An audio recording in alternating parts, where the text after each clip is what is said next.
Bonjour chers élèves, donc je vais enchaîner les vidéos sur la partie mécanique. Donc aujourd'hui je vais mettre à votre disposition la partie qui traite le problème des mouvements paraboliques. Donc des exemples de mouvements paraboliques: si vous prenez une pierre, vous la jetez dans l'air, le mouvement de la pierre, ce sera une parabole. Un joueur de golf, lorsqu'il lance la balle, le mouvement de la balle, c'est un mouvement parabolique. Un gardien de but, lorsqu'il tire les 5 mètres, le mouvement de la balle, c'est un mouvement parabolique. Donc l'objectif de ce chapitre, c'est étudier ce mouvement, déterminer son équation, déterminer ses propriétés, c'est-à-dire si un gardien tire le ballon, si on connaît sa vitesse initiale, si on connaît l'angle avec lequel la balle est partie, on peut déterminer exactement la position où la balle va chuter dans le terrain de foot. Donc voilà l'objet de ce chapitre. Donc je vais commencer par un rappel de cours. Ensuite, je vais terminer par un exercice d'application. On va essayer d'appliquer l'essentiel des résultats du mouvement parabolique. Donc, voilà un exemple d'un mouvement parabolique. Donc, un monsieur ici qui jette une pierre avec une vitesse V0, qui fait un angle alpha avec l'axe des X. Et vous voyez, si on prend un appareil photo qui photographie la position de la balle à chaque instant, voilà la trajectoire de la balle. Donc le but, c'est d'étudier bien sûr cette trajectoire. Donc là, on va faire d'abord une étude expérimentale. Qu'est-ce que l'expérience nous dit? Donc si on a un moyen qui permet de mesurer la composante de la vitesse suivant l'axe des X et le composant de la vitesse suivant l'axe des Y, voilà ce qu'on obtient expérimentalement. Vous voyez que la vitesse suivant l'axe des X, c'est une constante, alors que la vitesse suivant l'axe des Y, c'est-à-dire la projection de B suivant cet axe-là, elle diminue.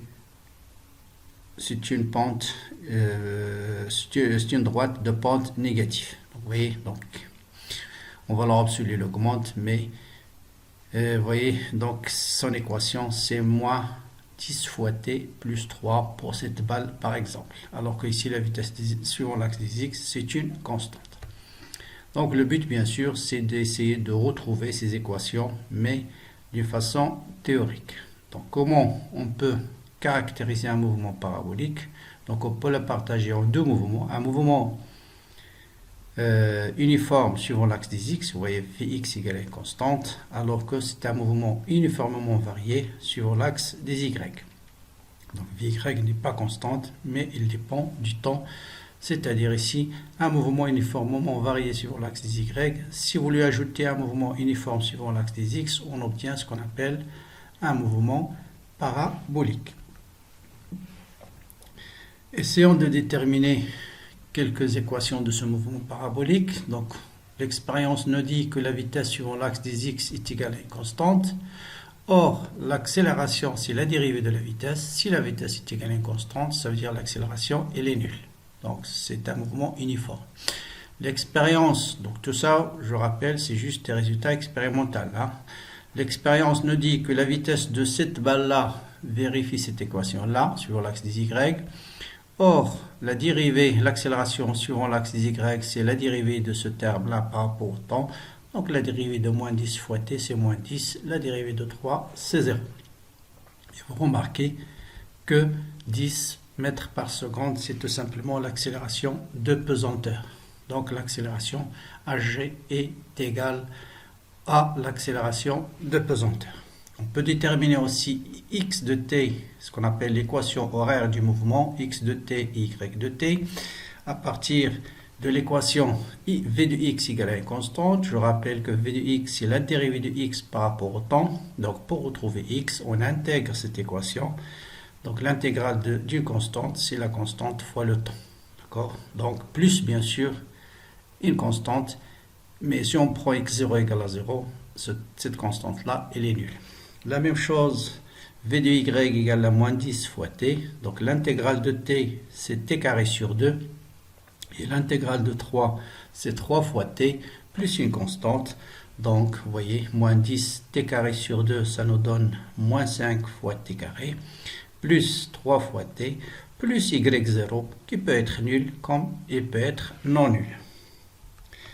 L'équation de la trajectoire, maintenant, fait la différence entre l'équation horaire.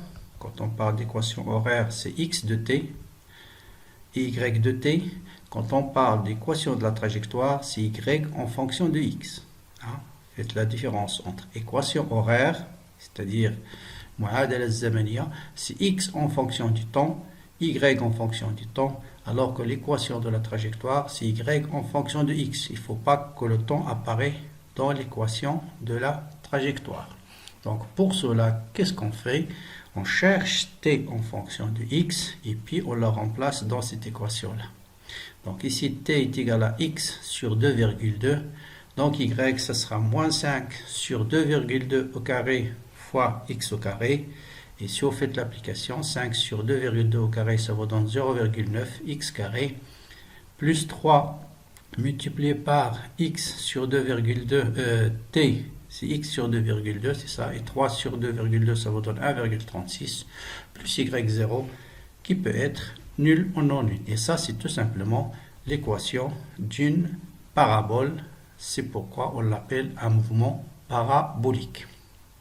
Maintenant, ça, c'est des résultats que l'expérience nous dit. Maintenant, on va essayer de retrouver tout ça, mais en appliquant les lois de Newton.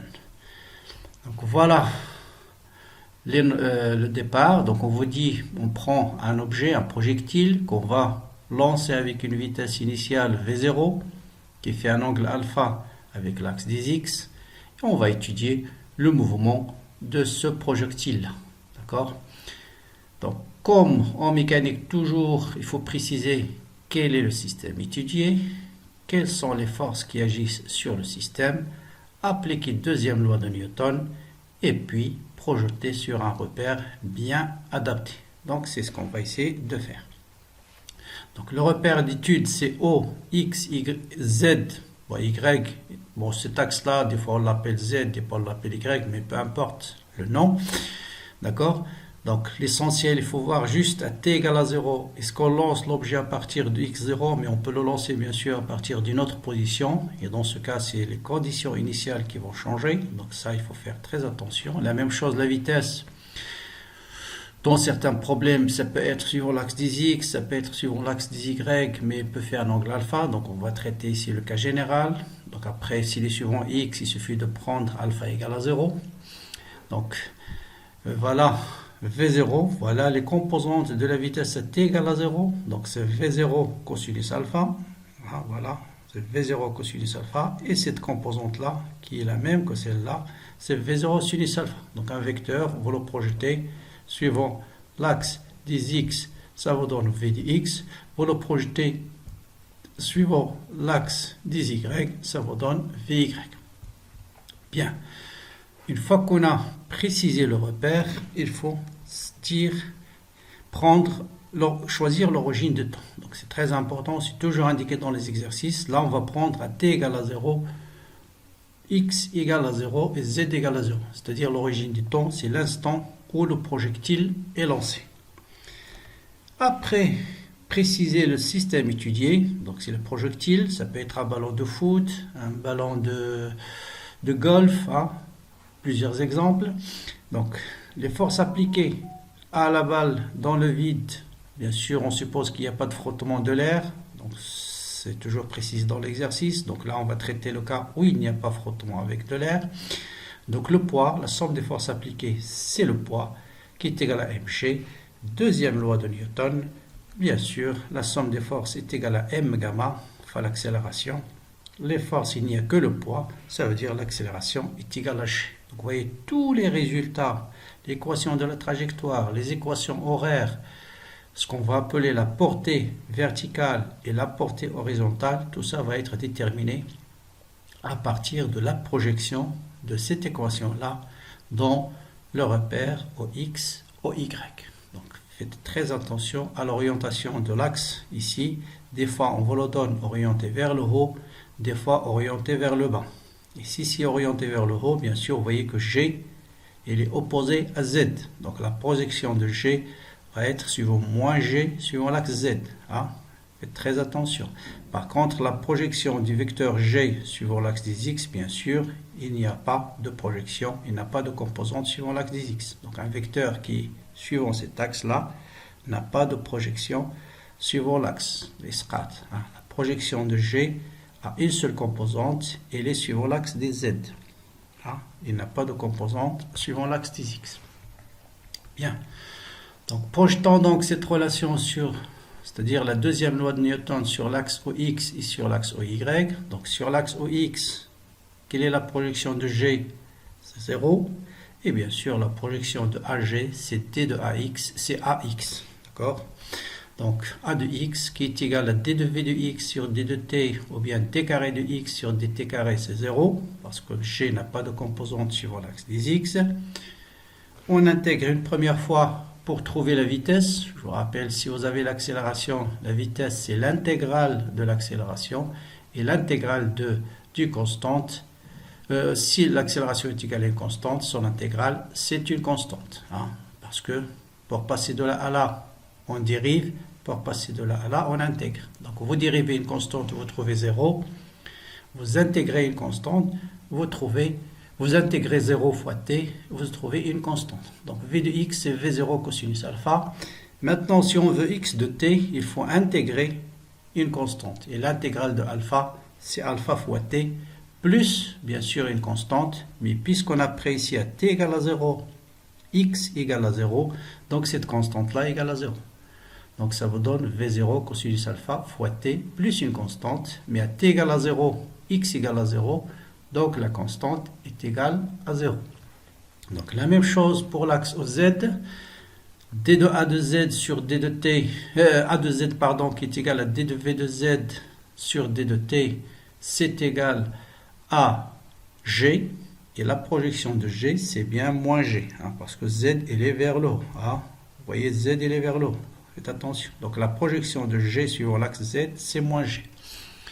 Donc même chose pour trouver la vitesse, on intègre. L'intégrale d'une constante, c'est la constante fois T plus une autre constante. Donc V, c'est moins G fois T plus une constante. Et cette constante-là est déterminée par les conditions initiales. À T égale à 0, V est égal à quoi? Est égal à V0 cosinus alpha. Donc cette constante, ce sera V0 sinus alpha. On intègre une deuxième fois. L'intégrale de t, c'est t carré sur 2. L'intégrale d'une constante, c'est la constante fois t, plus une autre constante. Et à t égale à 0, z égale à 0, donc 0, ça sera égal à 0 plus une constante. Donc cette constante, elle est nulle. Voilà, donc on retrouve bien un mouvement uniforme suivant l'axe des x et un mouvement uniformément varié suivant l'axe des y. Je vous rappelle, l'équation d'un mouvement uniforme, c'est x est égal à v fois t plus x0. Un mouvement uniformément varié, x égale à 1 demi gamma t carré plus v0 fois t plus x0. Bien, maintenant on va déterminer ce qu'on appelle, donc ça ce sont les équations, comment on les appelle, c'est les équations horaires. Hein, les équations horaires, x de t et z de t. Maintenant, l'équation de la trajectoire. Rappelez-vous, c'est quoi l'équation de la trajectoire?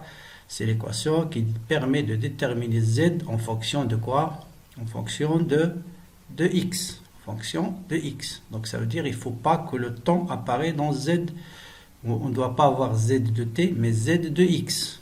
Donc, ça veut dire à la place de t, il faut faire apparaître x. Donc, il suffit de chercher t ici, en fonction de x. C'est x sur v0 cosinus alpha. Voilà. Et vous remplacez t dans cette équation-là. Donc, et on obtient z égale à moins g sur 2 v0 cosinus carré alpha fois x carré plus v0 sinus alpha sur v0 cosinus alpha, sinus sur cosinus c'est tangente, et v0 va se simplifier avec ce v0 fois x. Donc voilà l'équation, c'est bien une équation d'une parabole, ax carré plus bx plus c, c'est l'équation d'une parabole. Très bien. Donc, on est arrivé à l'équation. Maintenant, on va déterminer des positions caractéristiques de la parabole. Une première position, c'est ce qu'on appelle la portée verticale. Et une deuxième position, c'est la portée horizontale.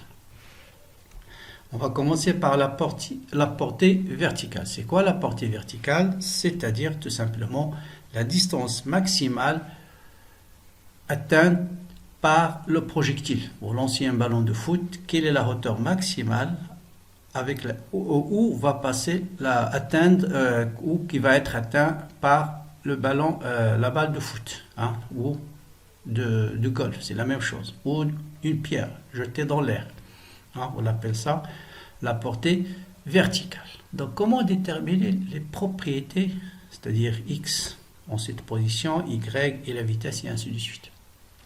Qu'est-ce qui caractérise cette position? Vous voyez que la vitesse, c'est toujours tangent à la trajectoire. Et ici, la tangente, il est comment? Parce que la courbe passe par un maximum. Et vous savez qu'en maths, quand la courbe passe par un maximum, la dérivée, elle est comment?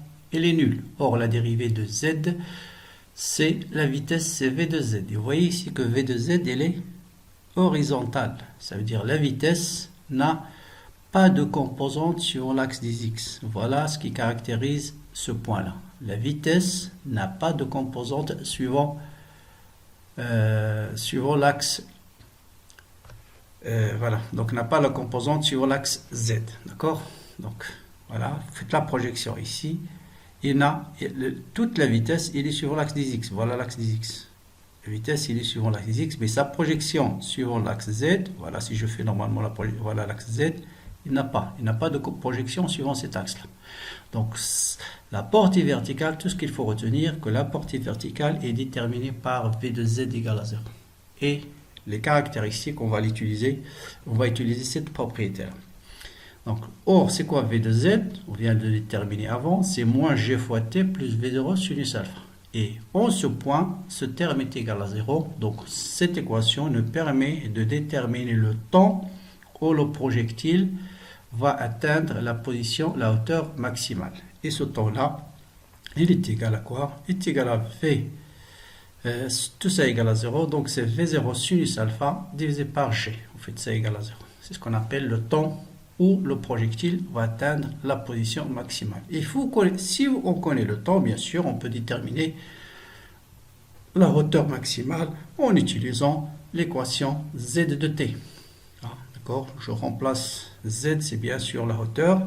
Je remplace maintenant t par sa valeur, par V0 sinus alpha sur G, dans cette équation-là. Donc ça nous donne moins 1 demi G fois V0 sinus alpha sur G au carré, plus V0 sinus alpha multiplié par V0 sinus alpha sur G.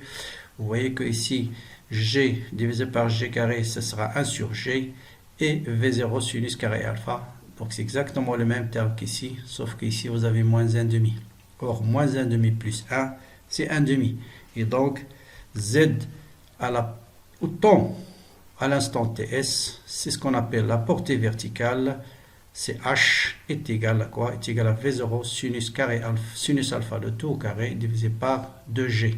On le note H. Donc H, c'est cette hauteur-là.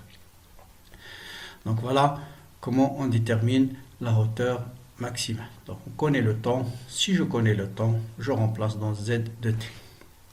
Maintenant, on va déterminer ce qu'on appelle la portée horizontale. C'est quoi la portée horizontale? C'est quelle est la position maximale qui va être atteinte par la balle lorsqu'il tombe sur le sol. C'est ça ce qu'on appelle la portée horizontale. Pardon. Donc si un gardien de but lance la balle avec une vitesse V0, quelle est la position sur le terrain où il va chuter cette ballon par rapport bien sûr au gardien de but? Donc c'est cette distance-là. La même chose, il suffit de comprendre qu'est-ce qui caractérise ce poids-là. En ce poids, vous voyez que c'est quoi? Z égale à 0. Donc tout va être déterminé par cette équation-là. Z égale à 0 et bien sûr X est égal à la portée horizontale. On va le noter ici, petit d. Voilà. Donc vous voyez X égale à t. Donc il suffit de prendre l'équation de la trajectoire ou l'équation horaire comme vous voulez. Et On va prendre ici le plus simple, l'équation de la trajectoire. Donc je remplace z par 0 et je vais déterminer d, x est égal à d. Donc tout ça est égal à 0, simplifiant par x, et vous avez directement moins g sur fois d carré plus d égale à 0. Donc ça vous donne directement d égale à 2v0 au carré sinus alpha cosinus alpha sur g. Or 2 sinus alpha cosinus alpha c'est sinus de 2 alpha.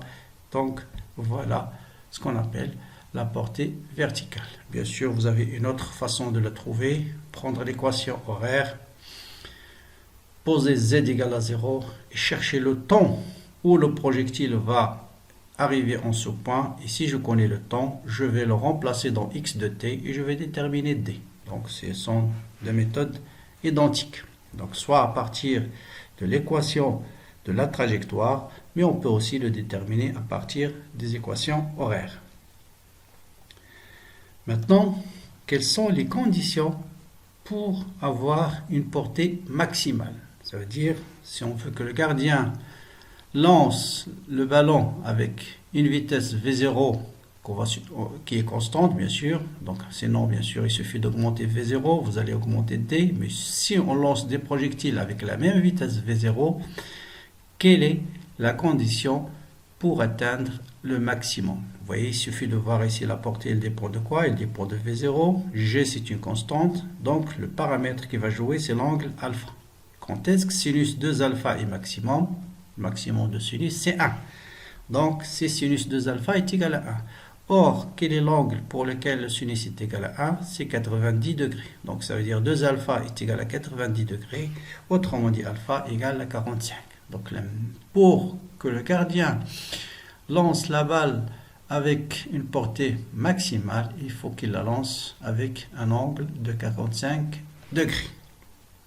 Donc, voilà, je pense, tout ce qui est essentiel à connaître dans le mouvement de chute parabolique. Donc deux choses, faites attention aux conditions initiales. On peut lancer la balle à partir d'une position ici.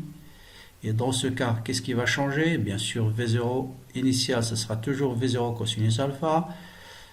V0Y, ce sera V0 sinus alpha. Mais cette fois-ci, Y0, Z0 n'est pas égal à 0. Mais ce sera cette hauteur-là. D'accord? Donc là, faire attention. Là aussi, il faut faire attention si l'axe est orienté vers le bas. Il n'y aura plus de signe moins. Donc, c'est parce que la projection de G, ça sera plus G. Voilà. Voilà un exercice d'application. Je vous lis l'essentiel de l'énoncé. Donc, on va prendre un boulet. C'est tout simplement un projectile de forme sphérique, par exemple, qu'on va placer sur un plan incliné. On va le lâcher sans vitesse initiale. Il va faire un mouvement suivant AB, ensuite un mouvement suivant BC, ensuite il va faire un mouvement de chute parabolique au-delà de C. Donc là, on va d'abord étudier son mouvement suivant le plan incliné. Bon, suivant BC, on va voir que c'est un mouvement uniforme, ça veut dire sa vitesse au point B, ça sera la même qu'au point C. On verra pourquoi. Et après, bien sûr, il va arriver ici avec une vitesse horizontale, qui est sa vitesse au point C. Vous voyez ici, vous voyez par exemple, par rapport à ce qu'on a vu tout à l'heure, ici la vitesse initiale ne va pas avoir de composante suivant l'axe Z. Et bien sûr, vous allez voir ici un mouvement parabolique qu'on va étudier. Donc voilà les conditions. À mon avis, ce qu'il faut noter dans l'énoncé, c'est la vitesse initiale au point A, elle est nulle, et pas de frottement sur la partie AB. Après, on va donner alpha, on va donner la distance AB, la distance BC, la distance HC, la masse du projectile, et puis la position x1, x2 qui est ce point-là et ce point-là, et voilà la cible. Donc le but, c'est de voir est-ce que ce projectile-là va atteindre la cible, est-ce qu'il va tomber dans cette région, ou bien dans cette région, ou bien dans cette région. Et on va commencer par étudier le mouvement sur le plan incliné. Et on vous dit que une fois lâché, faites l'inventaire des forces, représentez ces forces, et déterminer l'énergie potentielle au point A. Ensuite, montrer que cette énergie potentielle est égale à ça. Déduire la valeur de l'énergie mécanique au point A. Bon, si vous n'avez pas encore fait l'énergie mécanique, mais vous l'avez fait en bac 1, c'est tout simplement l'énergie cinétique plus l'énergie potentielle. En déduire l'énergie mécanique au point B. et montrer que la valeur de la vitesse au point P est donnée par cette expression-là. Donc c'est très important, si on vous donne la forme qu'il faut trouver, ça rassure. Une fois que vous arrivez à cette question, si vous trouvez cette expression, ça vous donne plus de confiance. Donc je ne vais pas donner l'énoncé de tout l'exercice, je vais faire question par question, donc partie par partie. Donc voilà la partie 1, je vais d'abord y répondre, ensuite je vais vous donner la suite des questions. Donc commençons par le mouvement sur la partie AB. Donc voilà, le projectile il est là, je vais le noter ici par, mettons une balle sphérique qui chute, qu'on va lancer sans vitesse initiale à partir de A, et on va voir comment on vous demande de déterminer son énergie potentielle au poids. Donc toujours, d'abord on vous dit quelles sont les forces. Bien sûr les forces, il y a le poids, toujours un projectile qui possède une masse, il y a toujours le poids, donc P est égal à mg, et bien sûr la réaction, toujours il existe, sauf que s'il n'y a pas de frottement, la réaction elle est perpendiculaire au plan. S'il y a frottement, il va être dans le sens opposé au mouvement. Donc voilà les forces qui exercent. Bon, l'énergie potentielle, vous le connaissez, c'est mg fois z plus une constante. Mais ce qu'on a pris ici, l'énergie potentielle, l'origine, c'est le sol. Ça veut dire si z égale à 0, l'énergie potentielle est égale à 0. Donc l'énergie potentielle, c'est mg fois z. Donc au point A, z est égal à ha. Il suffit d'exprimer ha en fonction des données du problème, qui est l'angle alpha et la longueur AB. Et bien sûr, vous voyez que sinus alpha est égal à HA sur AB. Donc, l'énergie potentielle, c'est mg fois d sinus alpha. Énergie potentielle de pesanteur. Hein? Énergie potentielle liée à la pesanteur. Bien. Alors, vous faites l'application numérique. Hein? On va remplacer la masse. Il faut le transformer en kilogrammes. G, distance, l'angle. Ça vous donne l'unité, bien sûr. Ne pas oublier, l'unité de l'énergie, c'est le joule. Maintenant, on va déduire l'énergie mécanique du système au point A. Or, l'énergie mécanique, c'est quoi? C'est l'énergie potentielle plus quoi? Plus l'énergie cinétique. Or, on lance le projectile ou bien le boulet sans vitesse initiale. Donc, son énergie cinétique au point A égale à 0. Donc, l'énergie mécanique, c'est tout simplement égal à l'énergie potentielle. Donc là, il se réduit à 2,5 10 moins 2. Maintenant, on vous dit on déduire la valeur de l'énergie mécanique au point P. Chaque fois qu'on vous dit on déduire, sachez qu'il n'y a pas grand-chose à démontrer. Il suffit de savoir que un objet, lorsqu'il fait un mouvement sans frottement, l'énergie mécanique se conserve. Donc, au cours d'un mouvement où il n'y a pas de force de frottement, l'énergie mécanique, qu'est-ce qu'elle fait? Elle se conserve, ça veut dire elle reste constante. Ça veut dire l'énergie mécanique en sous-point est égale à l'énergie mécanique en sous-point est égale à l'énergie mécanique en sous-point est égale à l'énergie mécanique en sous-point. Donc l'énergie mécanique au point B, c'est celle la même au point A, donc 2,5 10 moins 12 joules. Maintenant, on nous demande de déterminer l'expression de la vitesse au point B. Donc là, il suffit de réfléchir, c'est toujours lié à la question précédente. Puisqu'on connaît l'énergie mécanique au point A et au point B, on va utiliser ceci pour déterminer la vitesse au point B. Comme l'énergie mécanique se conserve, donc l'énergie mécanique au point A, c'est mg fois h qui est égal à d mg sinus alpha. On l'a déjà calculé dans la première question. L'énergie mécanique au point B, maintenant il faut faire attention au point B. Le point B est sur le sol. Donc son énergie potentielle, c'est 0. Parce qu'on a pris ici l'origine des énergies potentielles. Donc son énergie mécanique se réduit à l'énergie cinétique. Donc l'énergie, tout ce terme-là, tout simplement, bon, à la limite, je n'ai pas besoin de cette équation-là. Il suffit d'écrire l'énergie mécanique au point B est égale à l'énergie cinétique, 1 demi mv carré. Donc ceci nous permet de simplifier par la masse. Donc on nous détermine V de P, c'est 2 fois D fois mg sinus alpha. Bien sûr, T c'est la distance AB. Attention, ici il n'y a pas de la masse, il n'y a pas de M, parce qu'il va se simplifier, 2dg sinus alpha. Donc voilà la vitesse au point B. Maintenant on a étudié le mouvement sur le plan incliné. Maintenant on va passer au mouvement parabolique. Bien sûr, entre B et C, puisque c'est un plan horizontal, il n'y a pas de frottement, donc la vitesse va être conservée. D'ailleurs, on vous le dit dans l'énoncé. On vous dit le mouvement étant rectiligne uniforme entre B et C, donc sur le plan horizontal, sa vitesse au point C est égale à sa vitesse au point B est égale à 2,2. Voilà ce qu'il faut retenir. Après, on va s'intéresser maintenant à ce qui se passe au-delà du point C. Donc on précise que l'action de l'air est négligeable, voilà ce qui est important dans cette partie-là, il n'y a pas de frottement. Donc on vous dit des questions classiques, énoncées, donc on va s'intéresser, refaire à peu près la même chose que j'ai fait tout à l'heure dans le rappel de cours. C'est-à-dire déterminer les équations horaires, les équations de trajectoire et répondre est-ce que le projectile va atteindre la cible, et la cible on vous dit qu'il est compris, sa position il est comprise entre position x1 et x2. Donc appliquer deuxième loi de Newton, déterminer l'expression du composant des vecteurs accélération, quelle est la valeur de la vitesse, on rappelle que la valeur de la vitesse au point C est égale à ça, est égale à 2,2, et on précise que cette vitesse a une direction horizontale, c'est très important pour savoir les conditions initiales, déterminer les composantes de la vecteur vitesse, et ensuite les composantes de vecteur position, c'est-à-dire x de t, donc voilà l'axe des x, et voilà l'axe des z, et z de t. Donc z, il est orienté aussi dans cet exercice-là vers le haut. Ensuite, on déduit l'équation de la trajectoire. Donc voilà, c'est l'essentiel sur le mouvement parabolique. Donc allons-y. Donc voilà les données ici. Donc la vitesse v0, c'est égal à v de c. Faites très attention ici, V de C, il fait un angle 0 avec l'axe horizontal, donc sa projection est uniquement suivant l'axe des X. Donc système étudié, c'est le boulet, ce projectile. Les forces appliquées, c'est uniquement le poids, parce qu'il n'y a pas de frottement. Deuxième loi de Newton, c'est la somme des forces est égale à m gamma.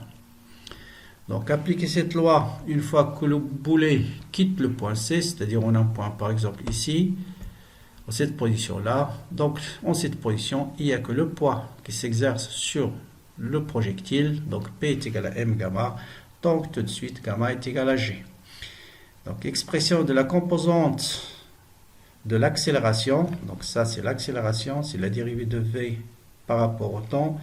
Donc, il suffit de faire la projection de deuxième principe dans le repère qu'on vous donne. Ici, le repère qu'on nous donne, c'est X. Voilà, le repère, il est là. X et Z.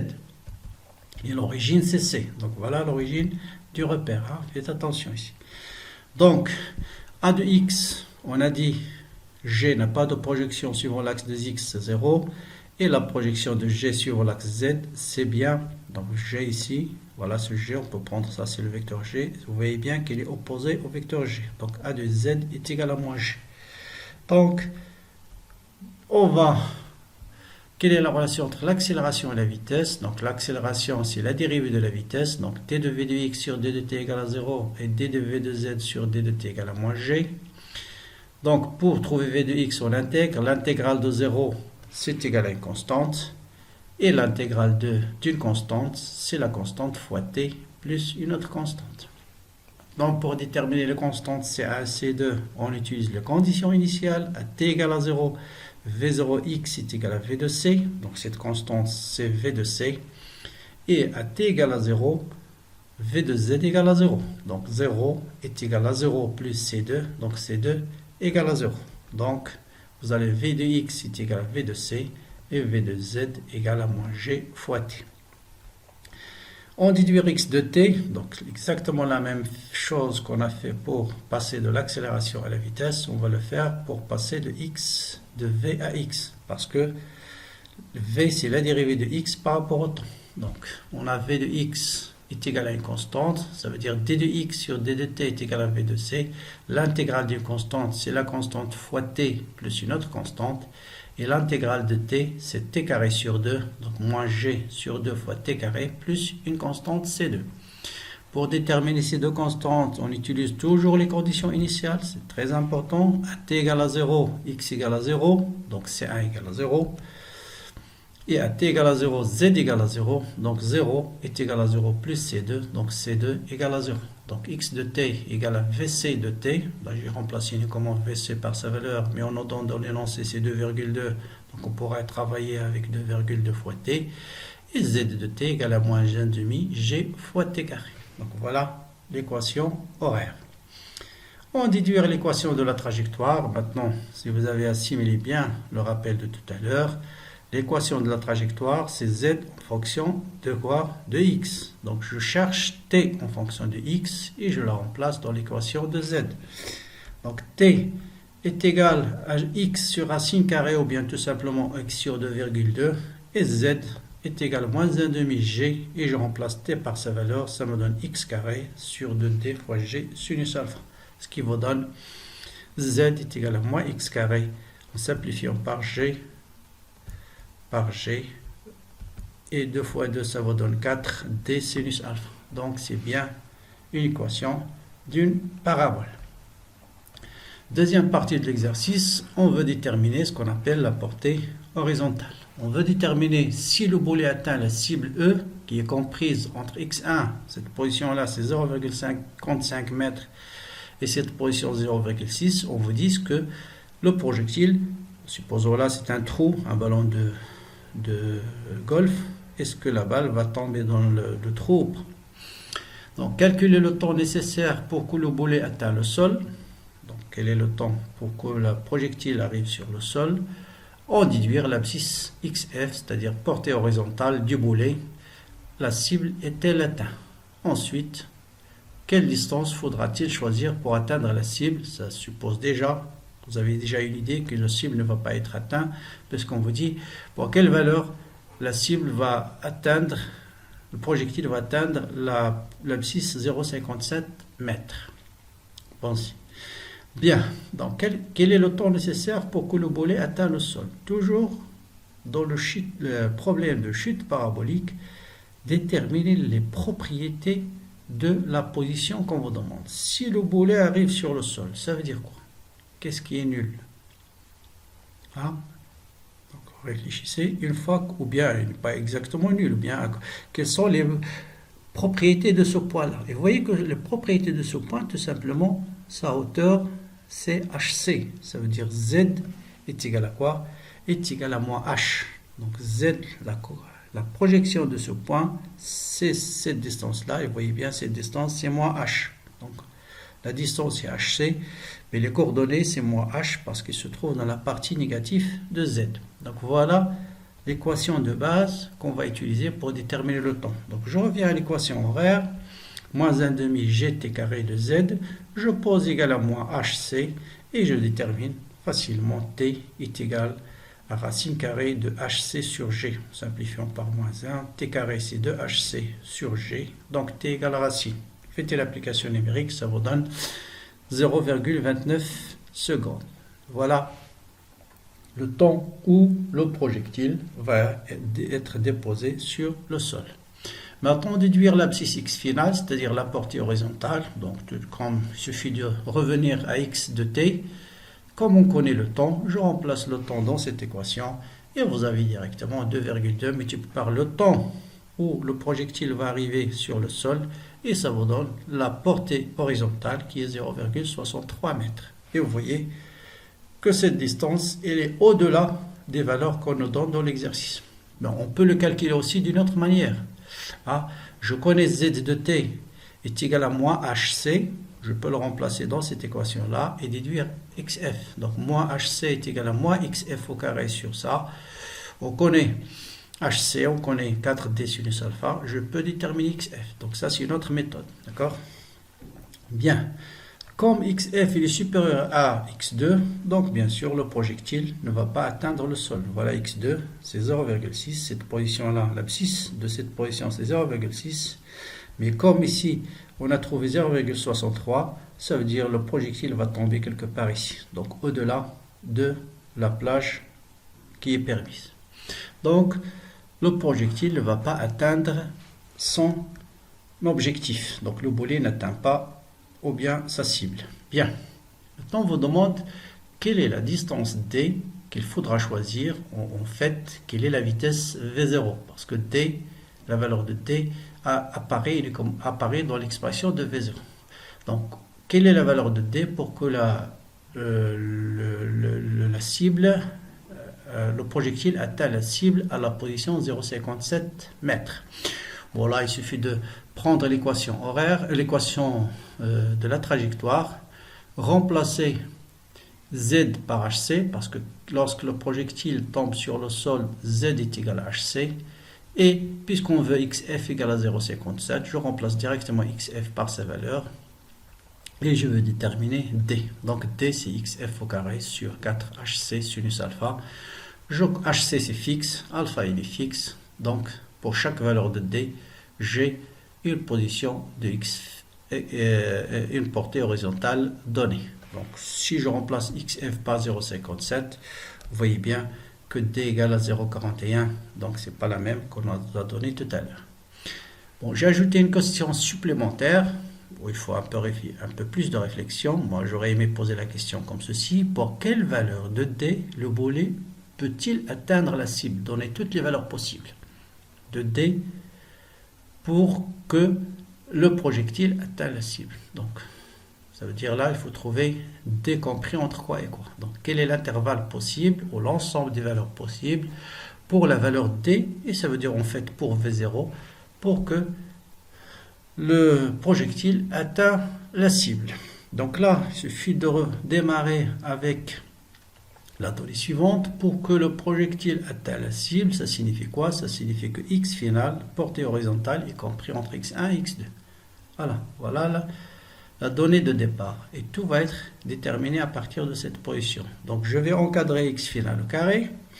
Je vais élever au carré des deux termes. Donc 0,3 X final au carré, 0,36. HC sinus alpha, c'est une constante. Je vais calculer sa valeur. 4HC sinus alpha, c'est 0,8 en remplaçant avec les valeurs qu'on nous donne. Donc, tout ça, ça me donne que D, parce que je vais diviser ça par 0,8, ce terme par 0,8, ce terme par 0,8. Et si je divise par 0,8, je vais trouver tout simplement D. Donc, D, il est compris entre 0,37 et 0,45. Et vous voyez ici, 0,41, il est compris dans cet intervalle. Donc, c'est pourquoi, avec 0,41, on va atteindre la cible. Donc, toutes les valeurs de D qui sont comprises entre 0,37 et 0,45 mètres permettent à projectile d'atteindre la cible. Donc, voilà pour cet exercice. Si cette vidéo vous a aidé à comprendre le problème de chute parabolique, partagez-la avec vos amis. Likez si ça vous intéresse. À très bientôt.